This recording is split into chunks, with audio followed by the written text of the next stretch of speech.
Psalm 90 is the psalm we're going to look at today. Eternal God and the mortality of we humans. I want you to think of, who do you think of as a wise person? Now, who do you think of as someone who's just a wise guy? Why are you all looking at me right now? That's not funny. Okay, it's probably not funny, but it's my attempt at humor.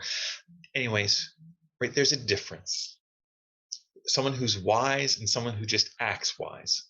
Someone who's, actually smart and someone acts that way. This psalm is ascribed to Moses, which for me in verse 1 actually raises an interesting thought.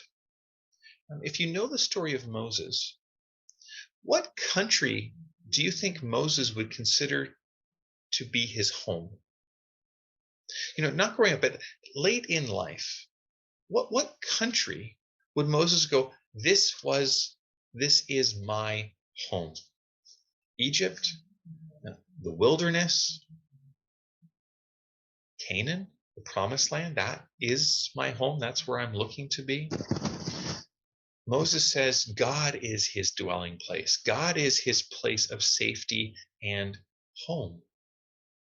And this brings Moses comfort because of the eternality of God, the eternal nature of God, compared to the passing existence on this side of the grave of we human beings. We experience death, not God. But if the fragility and temporal nature of humanity wasn't enough for Moses here, he also goes, there's character differences between God and humanity as well. God is holy.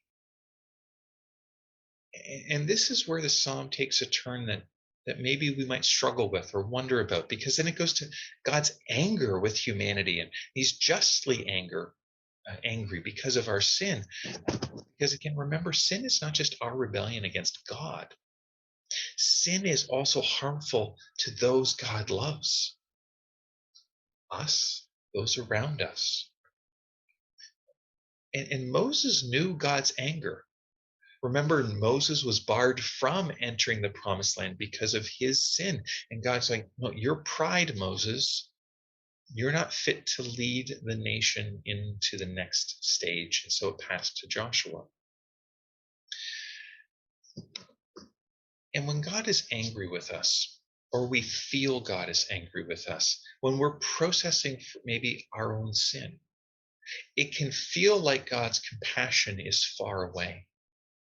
Or we can be tempted to think that maybe God doesn't love me as much as someone else, or along those lines.